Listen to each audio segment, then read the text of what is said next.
घरात आहे ना आम्हाला सर्वांना नवरोबाच्या हातचे चिकन खूप आवडते.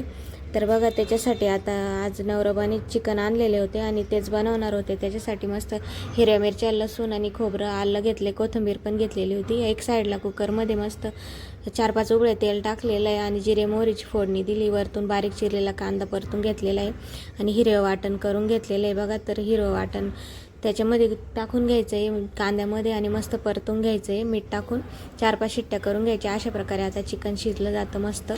त्याच्यानंतर बघा दुसरीकडं आता पातेल्यामध्ये तेल टाकायचं आहे 2-1 पळ्या आणि नंतर घरगुती लाल तिखट टाकायचं आहे, काळा मसाला टाकायचा, हळद टाकायची आणि चिकन मसाला टाकून घ्यायचा आहे. तर अशा प्रकारे मस्त परतून घ्यायचं आहे ते पण आणि वरतून येणं ते उकडलेलं मटण टाकून द्यायचं आहे चिकन त्याच्यामध्ये आणि मस्त उकळी येईपर्यंत परत उकळून घ्यायचं आहे. अशा प्रकारे आता चिकनची भाजी तयार झाली. या तुम्ही पण खायला.